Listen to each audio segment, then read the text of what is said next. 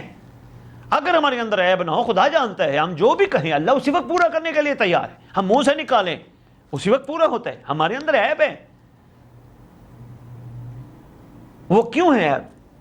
ہم حقیقت کی طرف غور نہیں کر رہے، ہم حقیقت کی طرف پہنچنے کی کوشش نہیں کر رہے۔ اب سرکار نے کتنی بڑی بات کی ہے، خدا بندے کی جب خیر خواہی چاہتا ہے تو اس کی دل کی 2 بند آنکھیں کھول دیتا ہے، تو اس کو آخرت نظر آتی ہے، اس کو حقیقت نظر آنا شروع ہو جاتی ہے۔ پھر اس کو پتہ چلتا ہے یہ تو عارضی دنیا ہے، عارضی نظام ہے، چند روزہ زندگی ہے، میں تو تھوڑے وقت کے لیے دنیا میں آیا، میرا مقصد کوئی اور ہے، میرا کوئی ٹارگٹ اور ہے، میں نے جانا کہیں اور ہے۔ یہاں تو میں کمرے امتحان میں آیا ہوں، میں وہاں بیٹھا ہوں، میں پیپر کر رہا ہوں، میں پیپر کر کے میرا اس پیپر کے اوپر ہی میری ساری دار و مدار ہے۔ جب یہ سمجھ آتی ہیں باتیں تو پھر بات حقیقت تک انسان پہنچنے کی کوشش کرتا ہے۔ یہاں عارف ہستی نے بڑا خوبصورت جملہ فرمایا، وہ فرماتے ہیں یہ بھی دعا ٹھیک ہے، رب زدنی علما، اچھی بات ہے، مانگا کرو، مگر اس سے بھی ایک بڑی دعا رب زدنی طہیرا، اللہ میری حیرت میں اضافہ کر، پروردگار میری حیرت میں اضافہ کر، تاکہ میں حیرت سے چیزوں کو دیکھوں، پرکھوں اور چیزوں کی حقیقت تک پہنچنے کی کوشش کروں۔ سرکار کیا فرماتے ہیں، جب خدا بندے کی خیر خواہی چاہتا ہے تو دل کی 2 آنکھیں کھول دیتا ہے، ہر بندے کی 4 آنکھیں۔ کتنی بڑی بات سرکار نے فرمائی۔ تو آئیے ہم غور کریں، کیا ہماری 4 آنکھیں کھلی ہیں؟ معذرت کے ساتھ ہماری 2 آنکھیں بھی کھلی ہیں دنیا کے لیے، حرص کے لیے، لالچ کے لیے، تھوڑی ہے تو اور ہو، کم ہے زیادہ ہو، 1 ہے 2 ہو، 2 ہیں 10 ہو، 10 ہے 20 ہو، 20 ہے 50 ہو۔ ہماری آنکھیں کھلی ہیں صرف اس مقصد کے لیے۔ اگر ہماری آنکھیں کھل جائیں تو خدا جانتا ہے ہم غازی کے علم کو دیکھ کے کسی قسم کے گناہ کو نہ دیکھیں۔ اگر ہماری آنکھیں کھل جائیں تو ہماری اب بھی آنکھیں پوری طرح کھلی نہیں۔ غازی عباس کے علم کی زیارت کوئی چھوٹا، ایک بہت بڑا ہم پہ احسان ہے علم عباس کی زیارت۔ اگر ہماری آنکھیں، یقین کریں ہماری آنکھیں پوری کھل جائیں تو ہم قرآن کو دیکھ کر، ہم فرمان کو دیکھ کر، ہم کربلا کی زیارت کر کے، جو کربلا ہوا ہیں، جا رہے ہیں، جاتے ہیں تو بسم اللہ، جو نہیں جا سکتے ہم سب کی کوشش ہوتی ہے کہ چلو موبائل پہ بیٹھ کے زیارت کر لیں۔ دیکھیں اب روضہ حسین کو دیکھنے کے بعد، روضہ عباس کو دیکھنے کے بعد یہ آنکھیں بھلا اس قابل رہتی ہیں کہ وہ کوئی غلط چیز دیکھے؟ بالکل نہیں، بالکل بھی نہیں۔ آل محمد پہ درود پڑھنے کے بعد کیا ہماری زبان اس قابل رہتی ہے کہ وہ اپنی اس زبان، یہ زبان، ہماری زبان کوئی غلط بات کرے؟ قطعاً نہیں۔ علی علی کرنے کے بعد ہماری زبان یہ اس قابل رہتی ہے کہ اپنی ادھر سے کوئی ایسی چیز نکالے؟ قطعاً نہیں۔ ان چیزوں کو سمجھیے، ان چیزوں کی حقیقت تک پہنچنے کی کوشش کیجئے، ورنہ روضہ حسین کی زیارت ثواب تو دلا دے گی لیکن حقیقت تک۔ اور یہاں میں ایک بڑی اہم بات کی طرف آپ کی توجہ مبذول کرانا چاہتا ہوں۔ سید الساجدین علیہ السلام کا فرمان ہے، کسی نے سرکار سے پوچھا نا، سرکار آپ کے جد امجد کی مزار اقدس کی زیارت کا کیا اجر ثواب ہے؟ سرکار فرماتے ہیں بہت اجر ثواب ہے، بہت بڑا صلہ ہے۔ سرکار فرماتے ہیں مگر جو شرائط رکھی امام نے، فرماتے ہیں سب سے پہلی بات یہ ہے کہ وہ بندہ ہماری جد کی زیارت کی حقیقت کو پہنچ سکتا ہے اور اس زیارت سے فوائد حاصل کر سکتا ہے جو ہمیں اپنی جملہ محبوب چیزوں سے زیادہ محبوب جانے۔ پھر فرماتے ہیں ہماری جد کی زیارت صرف اس کو فائدہ دے سکتی ہے جو میری جد کے مقصد قربانی کو جانتا ہو۔ قربانی کس لیے دی تھی، مقصد قربانی کیا ہے، مقصد کربلا کیا ہے، جو جانتا ہو۔ ایسے تھوڑا ہے چلے جانا، سلام کر کے آ جانا، جس طرح ولیوں کے درباروں پہ لوگ جاتے ہیں، سلام کر کے آ جانا اچھی بات ہے، دعا کر کے آ جانا اچھی بات ہے۔ ولیوں سے، ان کی زندگانی سے سبق نہ لینا کوئی فائدہ نہیں۔ یہ نہیں ایک ولی نے جس کی مزار پہ آج چراغ جل رہے ہیں، اس کی مزار پہ چراغ کیوں جل رہے ہیں؟ وہ جدی پشتی ولی تھا؟ بہت کم ہے جو جدی پشتی ولی تھے۔ اکثر ایسے ہیں جنہوں نے دنیا میں آ کے اپنی حقیقت کو سمجھا ہے، اپنی مقصدیت کو سمجھا ہے، تو حق تو یہ بنتا تھا ولی کی قبر پہ جا کے سلام بھی کرتے، دعا بھی کرتے، اور ساتھ یہ بھی کہتے کہ جیسے آپ نے اپنے مقصد تخلیق کو سمجھ لیا، اللہ ہمیں بھی اپنے مقصد تخلیق کو سمجھنے کی توفیق عطا فرمائے۔ یہ ہمیں کہنا ہے، یہ ہے ضرورت، اور انشاءاللہ ہم نے کہنا ہے، ایسا نہیں کہ ہم نہیں کہہ سکتے، ہم نے کہنا ہے۔ تو سرکار کیا فرماتے ہیں؟ میری جد مظلوم کی زیارت، یہ سید الساجدین علیہ السلام جن کا آج دن ہے، سرکار فرما رہے ہیں میری جد کی زیارت اس بندے کو فائدہ نہیں دے سکتی جو اپنی جملہ محبوب چیزوں سے زیادہ ہمیں محبوب نہ سمجھے۔ اور یہاں سرکار کی وہ حدیث بھی ہے جو ہمارے نصاب میں میٹرک لیول پہ پڑھائی جاتی ہے کہ تم میں سے اس وقت کوئی بندہ کامل ایمان کی منزل پہ نہیں پہنچ سکتا جب تک میں محمد تمہاری جملہ محبوب چیزوں سے زیادہ محبوب نہ ہو جاؤں۔ یہ بھی سرکار کا فرمان ہماری کتب میں موجود ہے، مگر ہم نے صرف پاس ہونے کے لیے رکھا ہے، صرف ثواب حاصل کرنے کے رکھا ہے، ہمیں اس کو سمجھنے کے لیے رکھنا ہوگا۔ یعنی سرکار فرما رہے ہیں تم میں سے کوئی بندہ کامل ایمان کی منزل پہ پہنچ ہی نہیں سکتا جب تک میں۔ اب ہماری کتنی محبوب چیزیں ہیں، تو یہی تو کربلا والوں کا کمال ہے، انہوں نے اپنی محبوب ترین چیزوں میں سے سب سے زیادہ محبوب زمانے کی حجت کو بنایا، وقت کے امام کو بنایا، اور وہ کیا کمال منزل پہ پہنچے کہ ہم ان کو اپنا راستہ قرار دیتے ہیں۔ کربلا کو راستہ قرار، حق کا سیدھا راستہ کو میں نئی بات تو نہیں کر رہا، حق کا سیدھا راستہ کربلا تو پھر ان کو راستہ قرار دے کے ہم اپنی منزل پہ جانے کے لیے کربلا کو راستہ قرار دے کے اپنے سامنے رکھ کے منزل پہ جانے کی کوشش کر رہے ہیں، اور یہی ہے ہماری منزل کا نام امام مہدی علیہ السلام، زمانے کا امام ہماری منزل ہے۔ Our destination is the great existence علیہ السلام۔ تو سرکار کیا فرماتے ہیں؟ سرکار فرماتے ہیں ہر انسان کو اللہ نے 4 آنکھیں دی ہیں، 2 آنکھیں کھلتی ہیں اس وقت جب خدا کسی بندے پر رحم کرتا ہے۔ رحم کب ہوتا ہے؟ یقیناً جب بندہ خود رحم طلب کر رہا ہوتا ہے۔ جب رحم طلب ہی نہ کرے اس وقت کہاں رحم ہوتا ہے؟ من طالبانی وجدنی، جس نے طلب کیا اس نے پا لیا۔ اب طلب کیا کرنا ہے یہ ہمارے اوپر منحصر ہے کہ ہم طلب کیا کرتے ہیں۔ امام کی طاقت اور قوت کے حوالے سے ایک چھوٹا سا واقعہ میں آپ کی خدمت میں پیش کیے دیتا ہوں۔ حبابہ والبیہ یہ وہ خوش نصیب خاتون ہے کہ جس نے امیر المومنین علی ابن ابی طالب علیہ السلام کی خدمت میں حاضر ہو کر سرکار سے عقیدت کا معیار بڑا کمال تھا، محبت کا معیار بے عیب محبت تھی، بے نقص محبت تھی، بغیر لے دے کی محبت تھی، طمع سے بے نیاز محبت تھی، لالچ سے مبرہ محبت تھی حبابہ والبیہ کی۔ جب سرکار کے پاس آئی، سرکار نے کہا حبابہ کو چاہیے؟ کہتی آقا جب آپ مل گئے آپ کے ہوتے ہوئے اور کیا چاہیے؟ سرکار آپ ہی ہیں نا ہمارے لیے روئے زمین پر اللہ کا مظہر، آپ کے ہوتے ہوئے بھلا کیا مانگا جائے؟ بس سرکار میرا ایک دل پریشان رہتا ہے، سرکار ہو سکتا ہے یہ امت آپ کو رہنے نہ دے، سرکار میں آپ کے بغیر زندہ نہیں رہ پاؤں گی۔ سرکار فرماتے ہیں نہیں، تو زندہ بھی رہ پائے گی اور تو میرے 8ویں بیٹے علی رضا تک کو دیکھے گی، اور ہاں تجھے 2 علی دوبارہ جوان کریں گے، ایک میرا سید الساجدین علی اور دوسرا میرا علی رضا علی، 2 جوان کریں گے۔ اور سرکار نے ایک پتھر طلب فرمایا اور سرکار نے اس پتھر پر اپنی انگوٹھی سے مہر ثبت فرمائی، اور سرکار فرماتے ہیں میرے بعد جس علی کو ملنا چاہو وہ تمہارے پتھر پر ایسے ہی اپنی مہر ثبت کرے گا، یہ دلیل ہوگی کہ وہ میرا فرزند ہے۔ دوسرے امام کے پاس جب آئی امام حسن مجتبی علیہ السلام، سرکار نے فرمایا بابا آ گئی ہے، پتھر مانگا سرکار نے، مہر ثبت فرمائی۔ سوال کیا امام حسن مجتبی علیہ السلام، بابا کو چاہیے؟ عرض کرتے نہیں آقا آپ مل گئے نا، آپ کے ہوتے ہوئے اور کیا چاہیے؟ حبابہ سبق دے رہی ہے، ہم اگر سمجھیں تو امام مظلوم کے پاس جب گئی بے آئی نہیں، سرکار نے بھی وہ پتھر لیا اور اپنی پاک انگوٹھی اس پہ ثبت فرمائی۔ جب ثبت فرمائی وہی نشان، وہی مہر لگ گئی۔ جب چوتھے امام کے پاس گئی، اس کا سن 113 سال کا ہو چکا تھا، بوڑھی ہو چکی تھی، کمر میں ریشہ پڑ گیا تھا، جھکی ہوئی سرکار کے سامنے، سرکار کو آ کے سلام کیا۔ سرکار نے فرمایا حبابہ کو چاہیے؟ کہا نہیں آقا آپ ہیں نا۔ سرکار نے فرمایا پتھر دے جو ہماری جد نے وہ پتھر دیا، سرکار نے سرکار نے انگلی کے اشارے سے حبابہ کو جوانی واپس لوٹا دی، دوبارہ جوان ہو گئی، حبابہ جوان ہو گئی۔ یہاں بس میں یہیں تک یہ واقعہ عرض کرنا تھا اور اس کے 2-3 نچوڑ عرض کر کے میں مصائب پہ آتا ہوں۔ یقین جانیے حبابہ ہم سب کو سبق دے گئی، علی کی محبت بھی کمال ہے، مگر علی کی محبت اس وقت کمال کو پہنچتی ہے جب علی کا کوئی نہ کوئی علی بیٹا موجود ہو، اور علی کے علی بیٹے کی محبت کو بھی وہی علی کی محبت سمجھا جائے، وہی معیار دیا جائے۔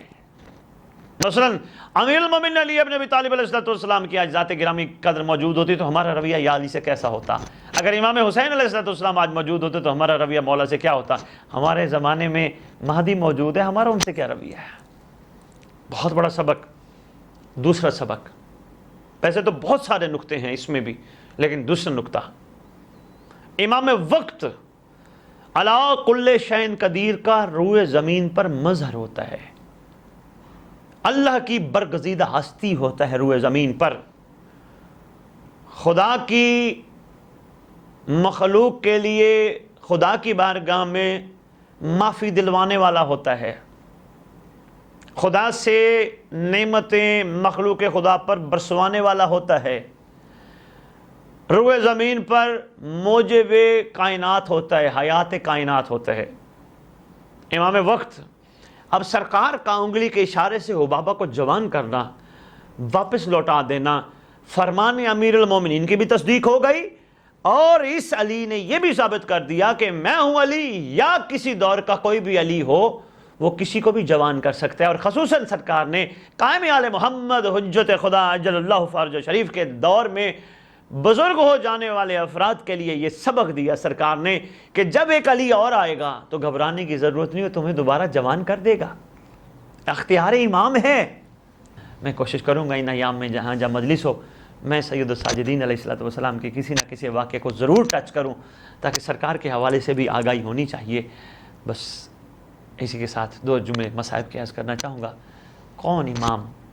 وہ مظلوم امام جس کو کسی نے سلام کیا تو سلام کرتے ہوئے لکھا سلام ہو میرا اس امام پر، کہ جس کے پورے سفر میں، ہر بازار میں، ہر موڑ پر، ہر چوک میں خون گرا ہے، کوئی ایسی جگہ نہیں جہاں امام مظلوم علیہ السلام کے اس لخت جگر کا خون نہ گرا ہو۔ ہاں، مظلومی کے صرف 2 چھوٹے سے واقعہ سناؤں گا۔ کیا مظلومی ہے! کبھی کبھی سوچتا ہوں، یقیناً شہیدوں کا بھی بڑا مقام ہے جو کربلا میں شہید ہوئے، لیکن پھپھیوں، بہنوں، ماؤں، بیٹیوں کو بازار لے جانا یہ بہت بڑا کام ہے۔ شہید ہو جانا بھی بڑا کام ہے، لیکن غیرت الہی کا، غیرت اللہ کا، غیرت کو لے کر درباروں میں لے جانا، بازاروں میں لے جانا، اور کس انداز سے لے جانا کہ لوگ دیکھ کے کہتے تھے یہ جو سب سے آگے شہزادہ ہے یہ ضعیف ہے، کہنے والے کہتے تھے نہیں ضعیف نہیں، اس کو غیرت نے ضعیف کر دیا ہے، یہ ضعیف نہیں۔ کبھی کبھی قصاب کے قریب سے گزرتے نا، قصاب کی دکان سے، تو قصاب نے کپڑا رکھا ہوتا جانور کے گوشت پر، سیری پر، ان چیزوں پر، کھڑے ہو جاتے، سوال کر کے کہتے اے قصاب، تو نے جو جانور ذبح کیا ہے تو کیا شرائط ذبیحہ سے واقف ہے؟ جی مولا، میں آپ کا چاہنے والا ہوں، آپ کا ماننے والا ہوں مولا، میں شرائط ذبیحہ سے واقف ہوں، آپ کے گھر کی تعلیمات جانتا ہوں۔ پھر پوچھتے یہ بتا، جب تو نے جانور کو ذبح کرنا چاہا تھا تو کیا جانور کو پانی پلایا تھا؟ اور رو کے کہتا جی مولا میں نے پانی پلایا تھا۔ اس وقت کربلا کی طرف رخ کر لیتے، رخ کر کے فرماتے ہے بابا، امت نے آپ کو پیاسا ذبح کیا ہے۔ پھر پوچھتے اے قصاب ذرا یہ بتا، جب جانور کو ذبح کرنے لگا تھا سامنے کوئی جانور تو نہیں تھا؟ عرض کرتا مولا نہیں، جب میں نے جانور کو ذبح کیا تو کوئی سامنے جانور نہیں تھا۔ پھر مدینے کی طرف رخ مڑ جاتا، رو کے کہتے تھے بابا آپ کی قسمت، آپ کی شہادت کی گواہ آپ کی بیٹی بھی ہے، آپ کی بہن بھی ہے، بابا آپ کی قسمت۔ پھر پوچھتے اے بندہ خدا یہ بتا، جب تو نے جانور ذبح کیا ہے